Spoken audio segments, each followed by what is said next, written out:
But listen, here's the point.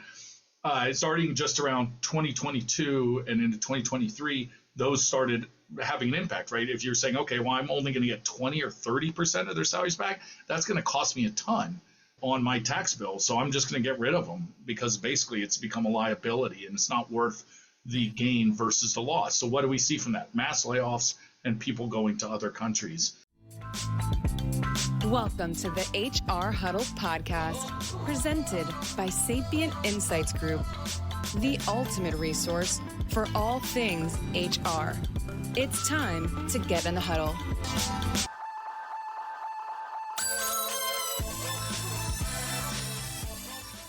Welcome, everyone, to Spilling the Tea on HR Tech, where we find the hottest HR tech news everyone needs to know to be in the know. We break down the news of the week and help you make sense of what it means for our industry and how it can impact your organization. And we are recording today on July 3rd, just before Independence Day here in the United States, 2025. We're going to bring you all the news you can use this week. I'm your host, Stacey Harris, Chief Research Officer and Managing Partner for Sapient Insights Group, a research and advisory firm. And joining me today, as usual, is my co-host, Cliff Stevenson, our Director of Research and our Principal Analyst. Cliff, what a hot summer day to be doing our thing, but we're both home, which is the exciting thing, right? That's right. You'll have a little bit of a recap because you did take a trip.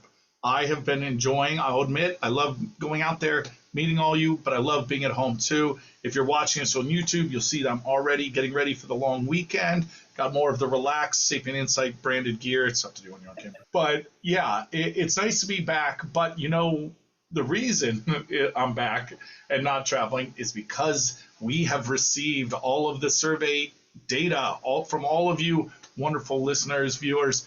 And it's time to start figuring out what that all means. Stacey, we're going to have our head in the books, so to speak. We are. I mean, we'll have final numbers on the next show, but it is pretty amazing right now to see that we have reached almost, we're probably going to be there by the time we're done, 10,000 people who have opened and put something into the survey. Now, you all know you're all service data people out there because you wouldn't be listening to us if we weren't data people. You know that there's a lot of cleaning and a lot of people who open and don't finish, or 3 or 4 people in the same company. So we're gonna be crunching that data down. But still, compared to last year where we were closer to 6,000, the idea that we have 10,000 people who kind of said, yes, there's enough going on that I need to understand what's happening in the market right now. Just, I think it goes to show that, Cliff, yes, people are interested. Yes, they're trying to figure it out. But I think they also want to share what they're doing too. Like, that's the thing that I get out of it. You know, we see there's number one reason people take the survey is to get the survey, the actual report. The report is worth so much to people. But the second biggest reason generally is that they want to share their perspectives, their voice with the rest of the community. So I'm really excited to see what they have to say.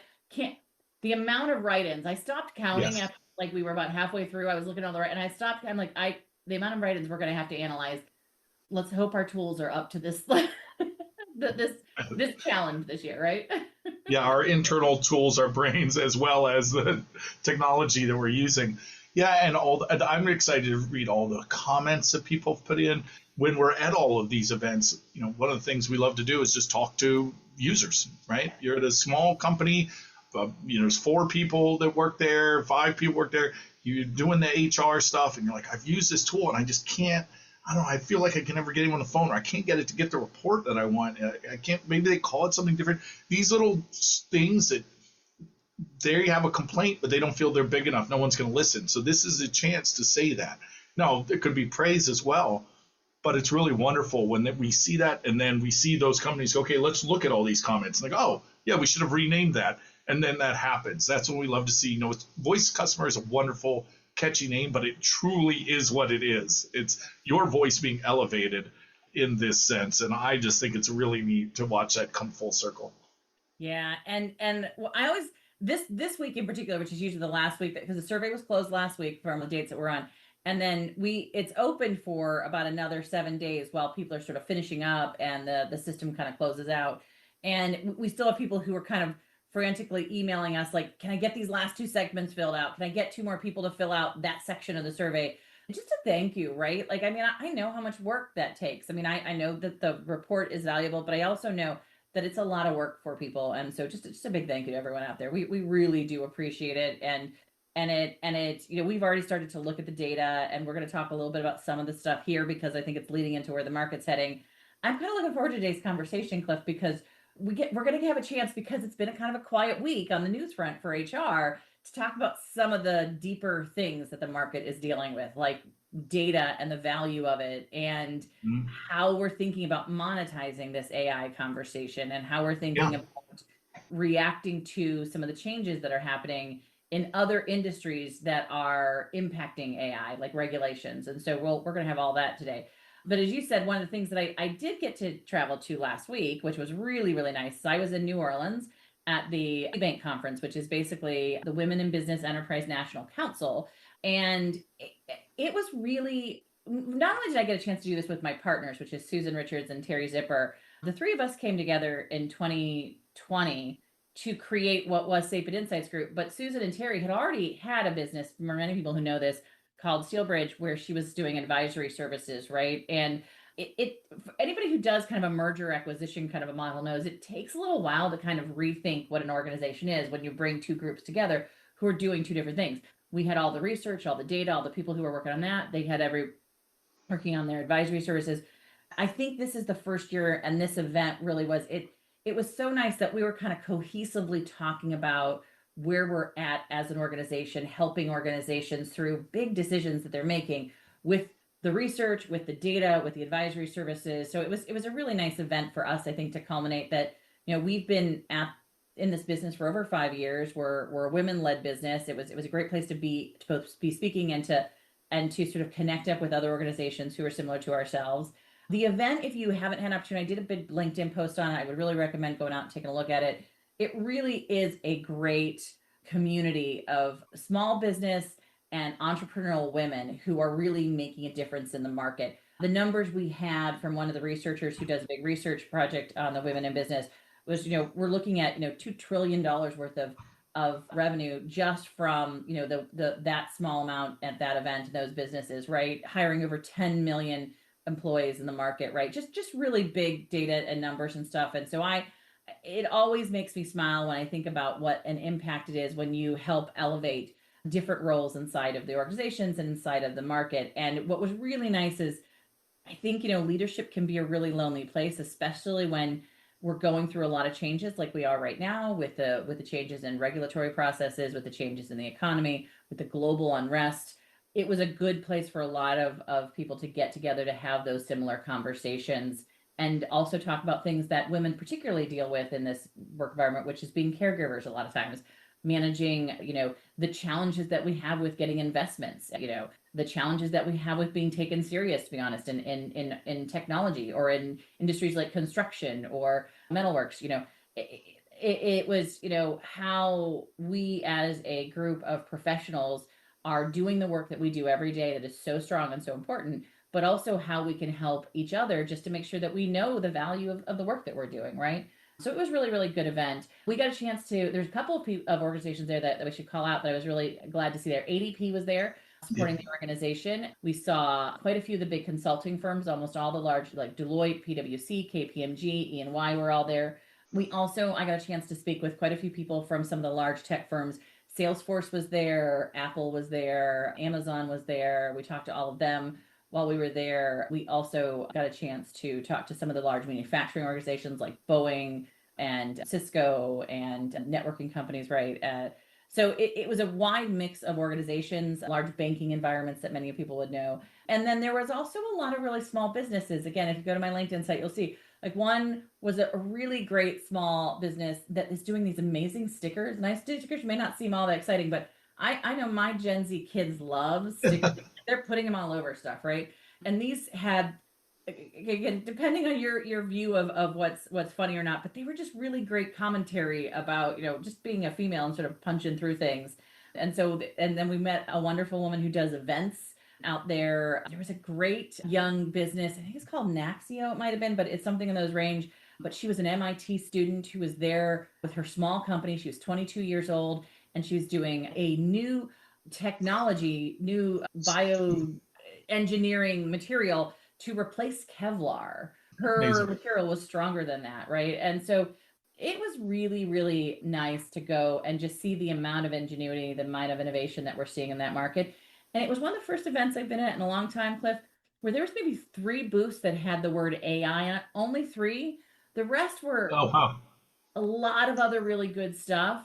And the AI booths weren't packed. Again, good or bad, I didn't quite know what to make of that. We were at obviously all the AI booths, but the center of this was not around AI as technology. A lot of people knew AI, but it was much more about manufacturing, products, services, and how AI was part of those conversations, which I think that feels good too, right? It's not at the center of every conversation. So it was a Yeah.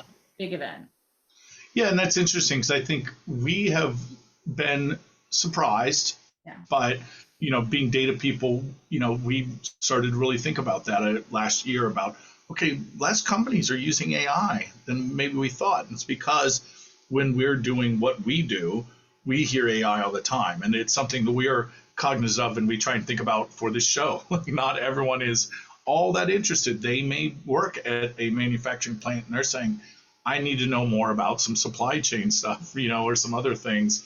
And, even in our conversations in the last month or so, we're hearing more and more organizations say, what we're trying to put forth this idea that, yeah, we have AI underpinning some of these processes, some of this back office stuff. We're going to even talk about that infrastructure.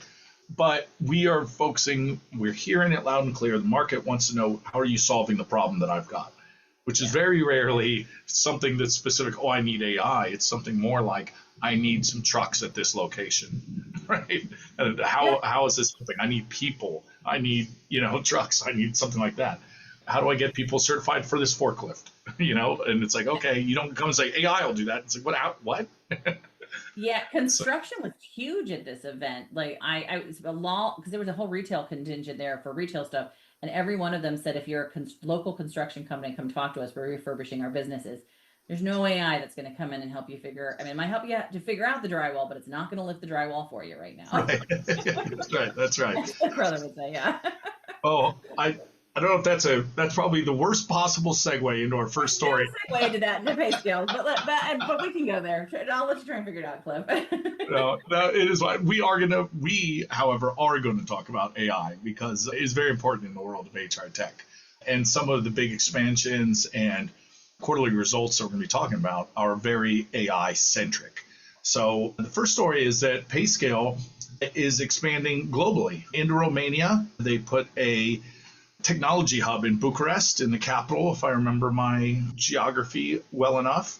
So, and that will largely be focusing on AI, building technologies through AI. They have really looked at the talent that's available and the sort of friendliness to business. We're going to talk a little bit, in fact, about later on, here's a little teaser, stay in, about why this may be happening, why we might be seeing a shift away from people deciding to do this in the US and instead going overseas. And a little bit of a spoiler, has something to do with taxes. I know that's really got people excited and they're going to stick around when they get to hear that. But yeah, so Payscale expanding into Bucharest in terms of physical location, but this also means, global growth for them, but also means that they're expanding more and more into the technology and R&D side with a lot of focus on AI underpinning of what they're doing at Payscale. Yeah, and first of all, we've seen Payscale really take off. They did a lot of acquisitions over the last couple of years. I think they're now solidifying sort of what they're offering. And for those who don't know, Payscale is a compensation application, point solution to a point, because it's more of a platform of compensation. So, but it's got the surveys, the data, the management levels of compensations, the insights that I always tell people. Oftentimes they would be surprised by how much skills data and certification data is inside of these compensation platforms. Chris Hayes, who's their CEO, was very clear that Bucharest offered, kind of, as you had said, engineering, exceptional engineering talent, business-friendly EU time zones, and a mature innovation ecosystem for what they want to do going forward, including the global expansion of their work. It is tough to get compensation systems to sort of think globally, work globally, because of the differences in regulations around compensation, the differences in just the actual money and funds and those kind of things. So I think this is a good move for them. I do think what we're going to see, and we'll talk more about it, as you said, when we get to the tax conversation, but we are seeing more and more this outsourcing of the services and the technical work. Now, this is not new in the tech space. Like, I mean, we've been outsourcing much of our customer care. We've been outsourcing much of our programming and development, a lot of it to other regions, including and other countries, including India and China, as well as Eastern Europe. What I think I'm seeing here that's a little bit different in the market in general, right, is that services is one place where tariff conversations don't have as big of an impact, right? And so that, on top of the fact that the environment here in the US is a little bit less friendly for, right now anyways, for immigration, for visas, for some of the things that sort of have up to this point been a value proposition to sort of maybe having your leadership of those sort of entities in the United States, where they could sort of be with the other leaders in sort of a US based organization, or the senior positions in those roles be in the United States. What I'm starting to see is that, yes, we're continuing to do outsourcing. We're probably going to do outsourcing a little bit more. Our numbers are already starting to look up in outsourcing in our data sets this year across kind of the IT technology, all that stuff. But we are also starting to see the leadership of those outsourced functions now also being sort of hired within those countries where they're at. And that, I think, is a unique kind of a conversation that we haven't had in the US previously. Previously, the whole goal was as much as possible to get as many people into the US environment at the cost of point that makes sense, and then have a lot of the work being done in the more cost-effective areas from a regional perspective. I think that's shifting just a little bit, and we'll see how this plays out as some of the things happen in sort of our own regulatory environment. But it's something to watch and be very aware of, and be very, I think, understand sort of how that's going to impact some of the decisions we make at the tech side, and how it's going to impact some of the decisions we make from a hiring and a workforce planning perspective too, right? Yeah, it's a very good point.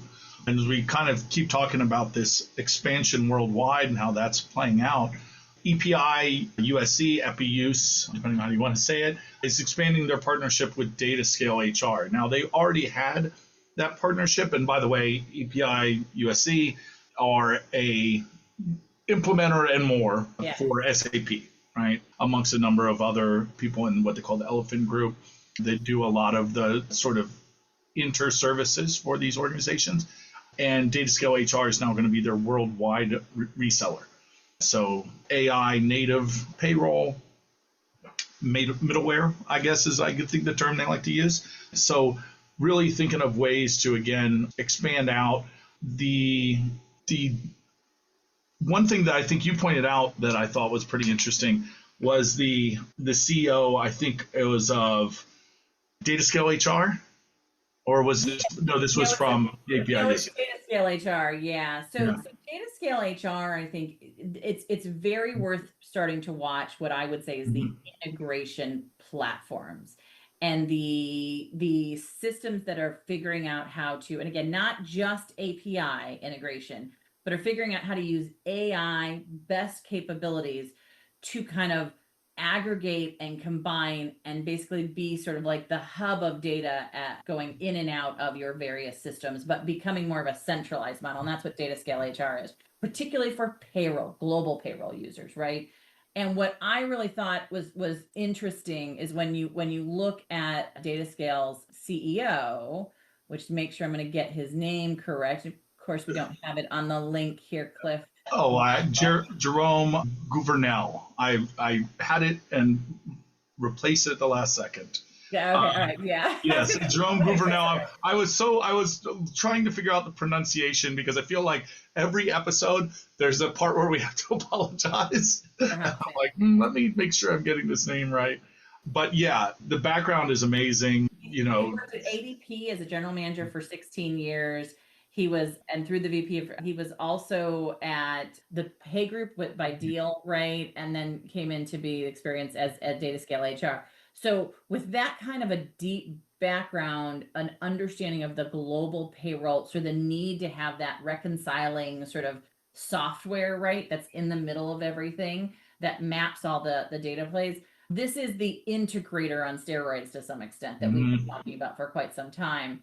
And so, again, I don't know enough about datascalehr. I think probably our friend Pete Callis would probably know more and could be able to fill in more roles in this. But I do see more of those kind of solutions. And a lot of the other traditional integrators were picked up by organizations like ADP, were picked up by organizations who other software players in the space. So we're needing more and more of these kind of neutral vendors in the middle of these spaces. And I think that's what we're seeing. So I think it's just a place to watch. I know integration doesn't sound nearly as exciting. APIs don't sound nearly as exciting. But I actually think in the world of AI, there was a whole conversation about workflow that we're going to get into a little bit later. Whoever owns some of that connective tissue and the processes is really going to make out on where the AI future is, right? That's exactly it. Yeah, we sort of teased at the beginning, right? This whole idea of the integrations, the connections, the whole infrastructure, I think, is where things are headed, because I think that that's where there's going to be a lot of strength long term, right? I think people are reacting very much to this idea of what is going to last through this sort of, maybe not boom or bust, I think I've said expansion and deflation period of AI, and where is going to have the most long-term staying power.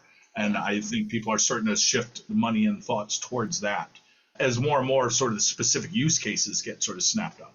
Yeah. So this next one is pretty interesting. I think this is going to get to our data nerds. We shouted you out earlier, so you'll get a kick out of this. But also there's a little something here for my recruiting people. One Model has released their newest update, and there's some new product features. A few things caught our eye. I think you and I both really liked having some ideas for some visualizations. Yeah. I really liked the scatter plot. Is very cool. The reason why is I think it helps people understand correlations and connections better than just a number. Right? If you go, oh, this is, 0.65 correlation, you're like, okay. But when you see, it's like, okay, over time, this goes up, and you see that's a dot, and that's a dot. And then you say, oh, I see. So there's definitely a connection, and that's what underpins the math. So seeing those sort of scatter plots to figure out the connection between two data, variables, I think is really cool. And then I really like to see some funnel chart enhancements. If you work, this is very big for recruiters, right? It's basically, but sales as well. Basically, I'm talking with my hands, which is very useless for anyone who's doing this in the podcast. But basically, imagine a funnel, right? You might see anywhere. At the very top, it's very wide. That's where you have most things coming in, most candidates, let's say. And there are different parts as it slims down. And you can see when it's visualized, it's much easier to see where you have sort of choke points where why are more people falling out here? It's our interview process. Oh, I see. Or, we're taking too long for our first reach out, and all of a sudden everyone's dropping out. When you can see it, it means a lot more than just saying, after 2.6 weeks, we see a 4% reduction. People are going, I don't know about that. I need to know specifically. Then it's very obvious where the problems are. So those sort of visualizations, it might seem on its surface, if you don't work with data, like, okay, that's weak, but that's what people rely on to make decisions. They don't have time to do a million things. They need to be able to see something. It makes sense to them, but it's also accurate, right? Anyway, that's my plug for visualizations as a concept, I guess. I think it's a great plug, and definitely it's important to us. One Model, for those who might not know, is a analytics and planning solution in the market, right? Distributor of the survey. So thank you as well as many of the people are that we work with. What I really think is interesting to your point, Cliff, is that they've really kind of taken on two roles in there as sort of a big thing for their solution, which is one is they like to be an integrator of multiple data sets. So that's really a value prop for them, that they've made it easy to get data in and out of their system, right? The other thing is I think they're really emphasizing their visualization, which we do see some tools do really well in visualization, some do really well in data cleaning, some do, right? Every analytics platform kind of has their thing. We're definitely seeing One Model really focus on that visualization part. And I would agree. I mean, the funnel is always an interesting one for me. One of my favorites, because I mean, we look at it on the research side, right? We tend to look at the data as like, here's all these people who come at 10,000 people, hit the survey. At what point are they falling out? Which question caused them to go, my head's about to explode. I've seen too much. I need to pull out of this survey. At what point does it become too difficult to do what people are asking? That's along the way. Recruiting, it's really good. Oftentimes they'll find there's one question and one thing that basically kills the pipeline, and you don't get the kind of diversity or the kind of group of people that you want down at the final reviews. Those are why funnels are such good technologies and good tools. Scatterplots, I'm not as excited about those, but that's just because scatterplots are really hard to read sometimes, but I get the value proposition of them. If you have a 0.6 correlation, you're doing really well, by the way. Yeah. By the way. Yeah. Yeah. So, but yeah, no, it's great to see these tools. I think, again, they have an AI assistant. They've done some updates too, which is good, some better messaging and stuff. But it's good to remember that, data, even when it's not assisted by AI, is valuable in and of itself, right? Like it has real value when we do a better job of storytelling, right? Yeah, and I think that's it. That mention about storytelling, because ultimately the data is only useful if it's being used for something, right? It's being used to make decisions. And in order to do that, you have to think about what tells that story, right? But maybe it is a number if you're going to IT or something like that, and that's what they would see. But you have to think about your audience and how to best use any piece of information in a way that will become apparent to them, but also doesn't mislead. So, visualization is very important. And also one model we should say, we keep saying it kind of all one word because they used to always sort of stylize themselves that way. It is now one space model. So in case you knew them before and you're looking for them online and you're like, anyway, if you notice that change, same company. Hey, everybody, I'm Lori Rudiman. What are you doing? Working? Nah, you're listening to a podcast about work, and that barely counts. So while you're at it, check out my show, Punk Rock HR, now on the Work Defined Network. We chat with smart people about work, power, politics, and money. Are we succeeding? Are we fixing work? Probably not. Work still sucks, but tune in for some fun, a little nonsense, and a fresh take on how to fix work once and for all. Wonderful people there. So some other expansions going on. This one, or I should say, really beyond expansions with just some new stuff coming out. Rejig has launched their work architecture platform. This is, I think, really big. This is one of those ones that I think that this show, not to now blow our own horn, that we do well, is finding these things that might not have caught your eye. If you're busy, you got a full day, you don't have this opportunity to go through all this, and you might just seen, okay, yep, one more story. But this is kind of big because I think it really shows something we've talked about well over a year now, is this idea of thinking about skills, over jobs, and how technology is going to affect that. How do you have beyond skills inventory and taxonomies, but how do we really start thinking about how organizations structure themselves around skills, right? Yeah. So this is one of the first times I think we've seen an entire sort of recapitulation of this whole concept of an org chart to be instead focused on where skills are, what tasks and goals need to be done. And so, yeah, that's from Rejig. I know we know some of the people there too as well. You've worked with them for a long time.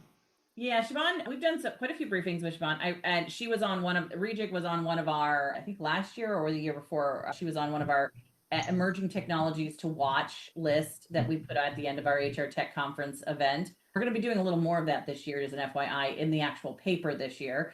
And she's proven out that her approach to skills is different and unique from what we've seen in the rest of the market, right? And I even when we were having conversations with her, it was always a challenge for us sometimes in our research is because we do the survey where we have to get enough responses before people can sort of show up in the data sometimes. It's a little hard for us to get visibility as to some of these smaller and emerging technologies. We do that in a couple different ways. A lot of it is through briefings and stuff that Cliff and I do and making sure that we're just up and aware on those relevant items. But we are going to try and start to get a little bit more of that in the report. But I will say this year, we do have a skills and talent intelligent category that we will be tracking. And I think I was looking today, I think we got enough data to at least do an aggregate view. I don't know if we'll be able to break it out by size. We're going to see if we can have enough to break it out by size. It's the first time that we've done it this way. It will be really interesting. There are a lot of ERPs in there. There are a lot of suites, and then there are a lot of point solutions in there. We'll see which ones sort of come out on top and the user experience and vendor sat. But I do think in this particular space, what Chivon's done and what they've done with Rejig is, like you said, a unique way of flipping the conversation about the work, just the org chart conversation. What I do think we have to have conversations about is sort of, as organizations are working through these technologies, is how do we how do we reset up our business models, our workforce planning, all the things that we have done for years and years, our recruiting models to fit these new ways of looking at the work. We're going to talk a little bit more about that with job architecting, right? And with the idea of, is it jobs really anymore, or is it tasks? And how does that look in this new world, right? One of the people advising that's on the advisory board for Reaching and Siobhan is Amy Wilson, longtime friend, has come out of working for, was an industry analyst for many years, worked with Workday for many years, worked with SAP SuccessFactors for many years. So you can see the influence, I think, of the people who have been in this space for a while and how they're rethinking this market. As you know, we get into this space, I think the conversation will come down to what is a job versus what is a role versus what is a skill and a task, and how do we start to manage those differently, right? Yeah, absolutely.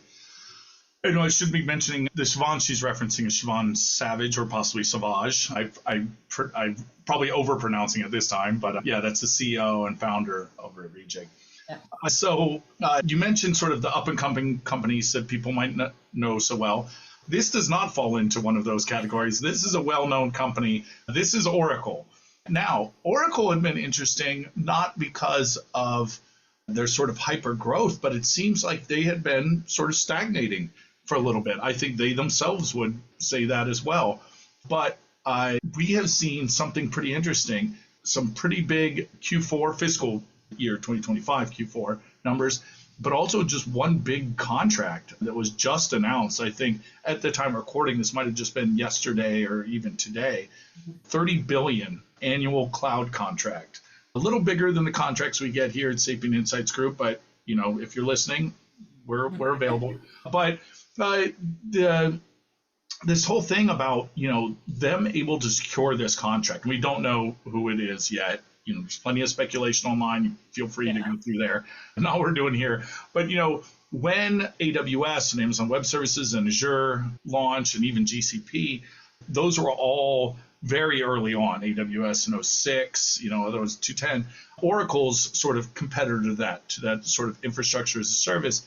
Service hyperscalers is the term that everybody uses these days, right? There we go. That's it. That didn't really come around until almost 5 to almost 10 years later, in some cases, to their competitors.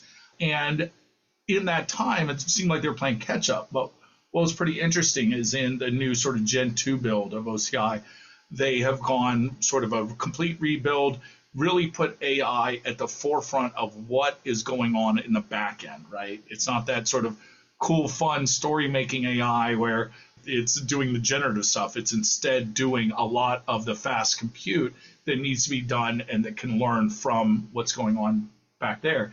And since then, yeah, we've seen Oracle get this huge contract, and along with that, had just an absolutely stunning Q4, fiscal year 25 Q4. I should keep mentioning that in case people are listening going, what year does he think this is?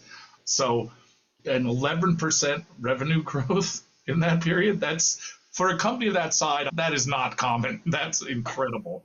So an 8% rise in total sales overall for the entire year. So really finding that doubling down on this sort of line of business has been where they feel their strength is. I know we're going to be there, so we'll get to hear more about this. We'll get to hear some more at Oracle World, right? But I think the bigger conversation I've seen in this one is, I think when they got into this space, there was a lot of like, why would you get into the hyperscaler space? Why are you going to try and compete? But what they were ahead of, and you know, whether Larry saw this coming down the pipeline or how they planned this, right, was the need for the amount of space and just sheer power that AI is requiring, right? Mm-hmm. So what really, this is a reaction, the expectation is that this big deal has to do with some large AI firm, is that AI requires so much more server space. Like just think, like if you guys ever, if anybody was back in the internet days, like you had your own little server, your own little, every little town had their own little server environment, and then it all kind of aggregated up to cloud hyperscalers, right? And then there was this idea of, are we going to go hybrid on-premise or not? But this is sheerly a conversation about amount of servers and space that you have and how much compression you can have inside of these environments. And Oracle made a big play on this. And I don't know that, so there is this conversation about what is going to be more valuable down the road. Is it going to be the space or the energy or the server environment to run AI? Will it be the software the applications, the environments, right? Or will it be the data inside of all of it? And we don't know the answer to that, right?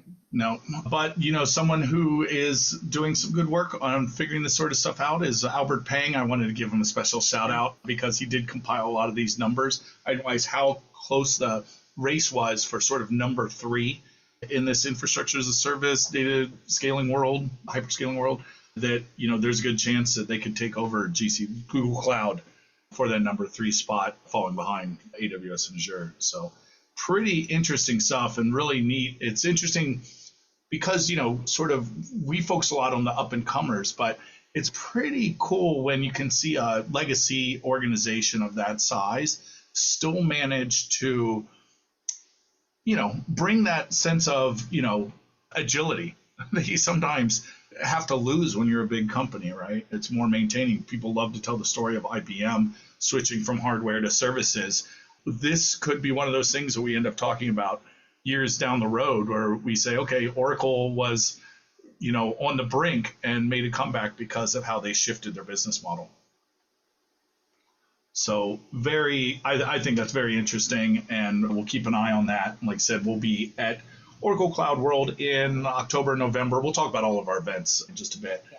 But, and speaking of events, we do have some new positions. Jerry Ting over at Workday is going to be the VP, head of agentic AI. Has to be one of the first people with that title. All these, whenever there's a new tech, it's so funny to say, okay, I guess we need to have a position for that. Not just AI anymore. Now it's head of agentic, right? Yeah. Yeah, that's right. That's right. We saw probably only a few years ago, we saw our first CAIO, almost a chow. And now we have a head of agentic AI. And Evisort, which is where he'd come from. He was the founder and CEO of Evisort. It's worth noting that, Jerry, that Evisort was the AI solution for reading basically contracts. So it's on their supply chain management side, contract reviews, and basically taking that OCI technology, which has been around for ages, and translating that through an AI model. The most interesting things I've seen happening in AI recently have been very much with this kind of eye, especially for agentic, because it is this idea, the amount of paperwork, amount of PDFs we all work in, and having tools that will read that effectively. So Jerry's got that background, and he's got some other things as well in there, but I think that's definitely where that's going. Yeah, I love kind of seeing some of the backgrounds. We talked about Jerome earlier. He still teaches at Harvard, Jerry Ting does, and had worked at Credit Suisse and also Yelp and BCG, which will give you a giveaway, Boston Consulting Group, about where he's living. So, as someone who used to live in Boston, represent. Well done. So because we do have, a little bit of time, or do we? We'd love to talk a little bit about some of this stuff. We mentioned taxes. That's what you've all been waiting for. Here we go. So why do we bring this up? Because it starts to shed some light on something we have talked a lot about on this show, and we just talked about earlier in this one, which is what is fueling all of this layoffs and what is the impact on these bills that, you get buried and it's like, oh, there's just some tax stuff in there. That doesn't matter. But it does. There was a section 174 of the tax code, which was been around since the 50s, right? It'd been around and then it had been expanded upon, which basically said if you have someone in an R&D role, if you have someone basically that is working to create new technologies, to innovate in the technology space, you get 100% of their salary. You get that back through your taxes, right? So when you're a business, basically you're more or less getting to hire someone for free if you're using someone for that. And that fueled a big boom in tech people. Now, in 2017, that was revised under the Trump administration, where they said, no, we're going to take that away. It's slowly going farther and farther down. And we are now seeing the impact of that, because basically the way they stagger these cuts to these programs so it doesn't all hit at once. Congressional Budget Office, U.S. politics. If you're listening from outside the country, you're halfway asleep. If you're in the country, even all the way there. But listen, here's the point. Starting just around 2022 and into 2023, those started having an impact, right? If you're saying, okay, well, I'm only going to get 20 or 30% of their salaries back, that's going to cost me a ton on my tax bill. So I'm just going to get rid of them, because basically it's become a liability and it's not worth the gain versus the loss. So what do we see from that? Mass layoffs and people going to other countries as a result. So pay attention, I guess, is what I'm saying when these bills are going through the taxes. It is, yeah, and this was called out. I want to do a shout out to Frank Scavo, who is an independent analyst who we know from the enterprise space, and he was the one who kind of brought this to my attention. And but I also think it is when you're starting to watch sort of how some of the decisions are being made. I think there's a real thing of like, oh, it's just AI that's causing this, right? There are other factors that play into that. Now, granted, just because you don't get a tax break doesn't mean you're not going to do research and development, right? Like that's you got to still do research and development. Any good company does research and development. Even we do research and development. We put aside some measure of our work for that. What it just means is that it's not as lucrative, and it means it makes more sense to maybe do some of that research and development offshore versus here in the United States from a tax perspective for the salaries and the people and the work that you would be doing. And that I think, and again, not a tax person, so check all that with your tax person. But I think it does get down to this conversation about where is the innovation, where are we driving the innovation being done versus where are we driving the work or the piecing of things together or those kind of stuff. There's a lot of that dynamic that's changing right now. And that's the piece that I'm trying to watch because it's showing up in our data. We're definitely seeing this sort of drive for the revenue at all costs, performance at all costs, and reducing cost at all costs, right? Like those two things of growth and reductions in spending are coming down to higher levels of revenue per employee expectations across every company that we're talking to, and real questions about how you're doing workforce planning in a way that looks more globally versus maybe more individual country-wise, which I think is different than some of the intended outcomes of some of the decisions that we've made here, right? So we'll see how this plays out, right?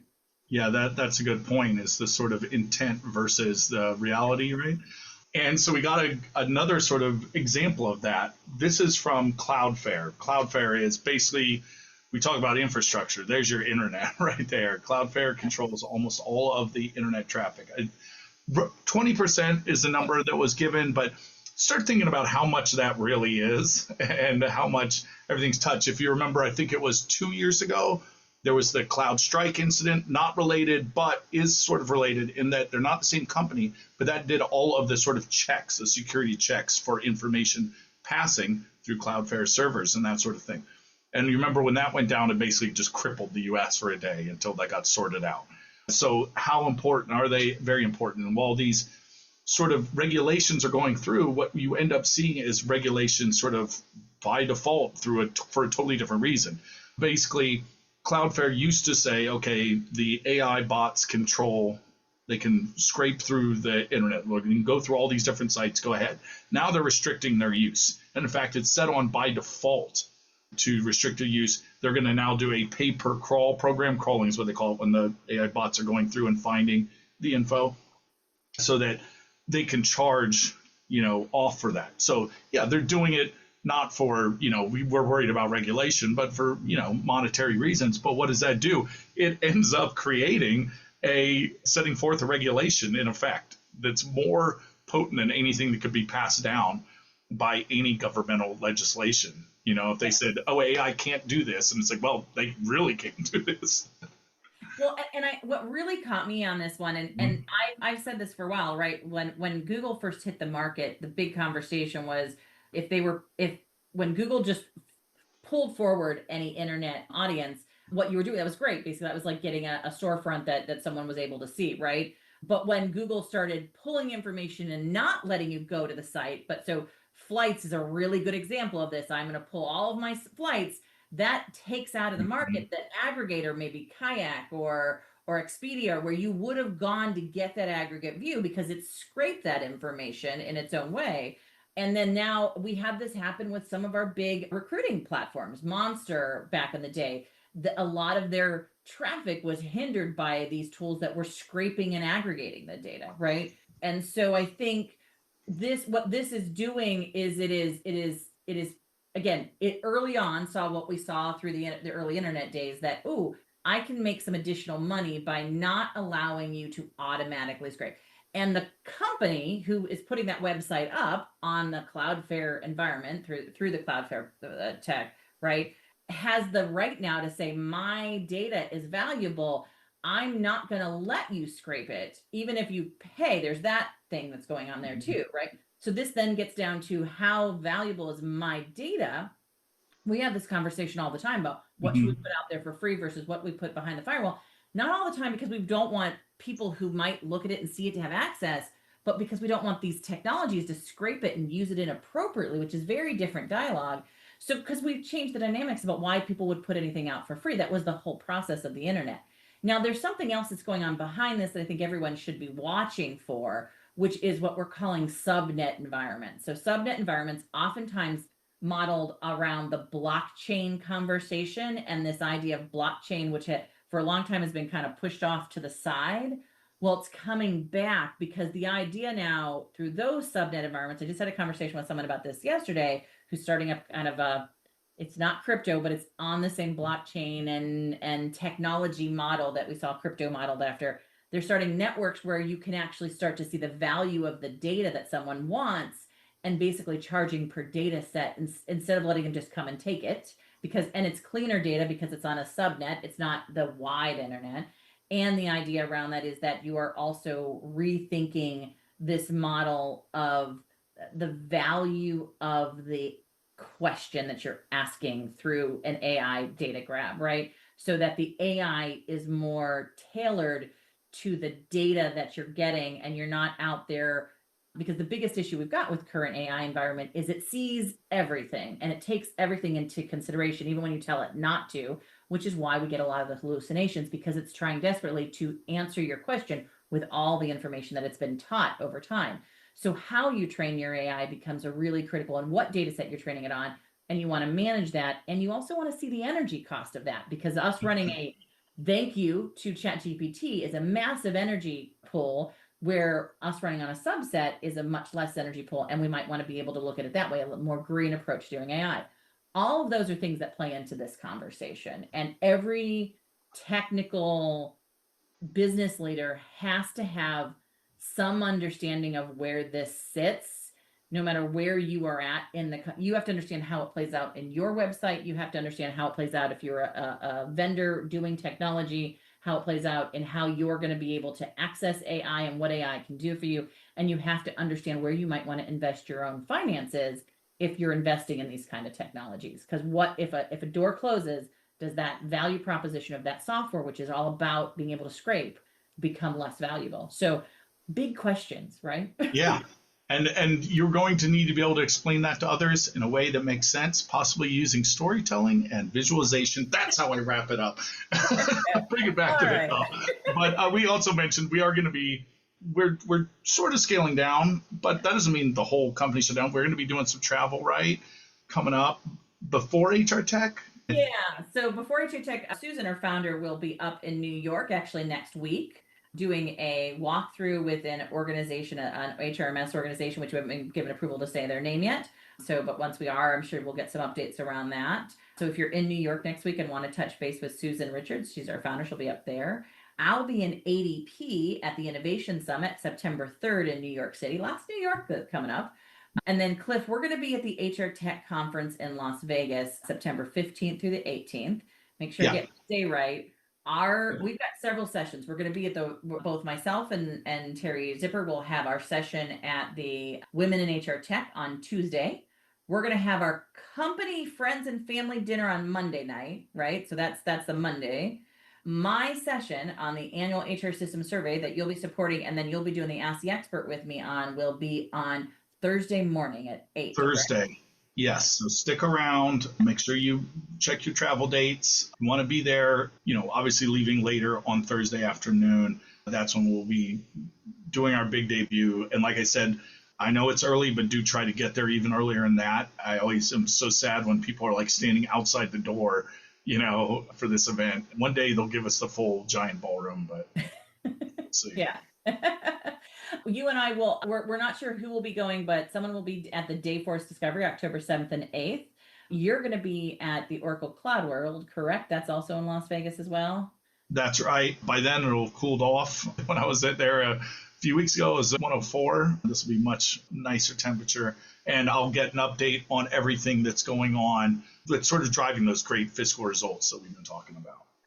And then we'll both be at the UKG Aspire event in Las Vegas. So we're very excited about that the week of November 14th. And then I'll also be doing the iSolved Connect regional event in November in Philadelphia and Scottsdale. One last item to know about. So if you are interested, and if you're following us at all, a press release will come out next week about our relationship with the Chief Financial Officers Council and the Finance and Technology Expo, the National Finance and Technology Expo in New York in the 14th and 15th of November. We are running special roundtables for that. So if you're interested in participating in those, let us know. I think we've got a couple of announcements going out about that. That's going to be in New York at the Javits Center. There's going to be 3,000 or so finance officers there. So we're really excited about it. That is cool. Yeah. So, the only other thing I'd like to say is that we are going to be putting all this list on our website. I think you go to news and views, and we should have this. Obviously, listening to the show is probably the best way because we're updating it. But you can also go there if you're trying to remember and not trying to fast forward through this. We'll have that up as well. And we were given some feedback to put our events in. Yes. So we do listen to you guys. We do understand there's a lot that we're covering. So we've wrapped them up at the end.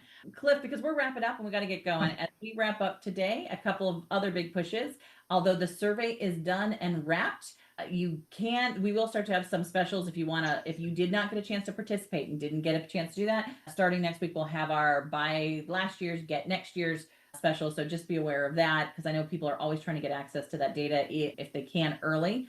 So that's a good way to get some of the stuff as quickly as it's available. We are also, as Cliff said, if you want to know more about where we're going to be at, what we're doing, and what's going on, please sign up for our newsletter at our website. That will give you access to where we'll be at and all the fun things that we'll be doing. Be sure to listen to our sister HR Huddle podcast as well, HR We Have a Problem, hosted by our CEO, Terry Zipper. And if you like and appreciate these events and like to hear us talk more about what we're doing here on the podcast, please subscribe and leave a rating and review at our new work-defined home. To stay up to date with the immediate breaking HR tech news and get all the behind-the-scenes content, you can follow us at Sapient Insights on LinkedIn and Instagram. And thanks again, Cliff, for always pulling this together at the last minute. I know I send him stuff like an hour before sometimes I start shooting off things. So he does a great job keeping up with it all. Also, thanks to a Brand Method Media Group, Kelly. She does an amazing job getting this out. To our marketing team, Summer Alano, Cole Harris, as well as the rest of the team who supports all of that hard work. Thanks to our listeners and community. We couldn't do this without you. And guys, I hope you all have an enjoyable couple of weeks here in the summer where maybe you get a little bit of downtime. But that's it for this episode of Spilling the Tea on HR Tech. We hope it's been just the brew you needed to start the engines running this week. We'll be back in 2 more weeks with another pot of boiling hot HR Tech updates and insights. Thanks, everyone.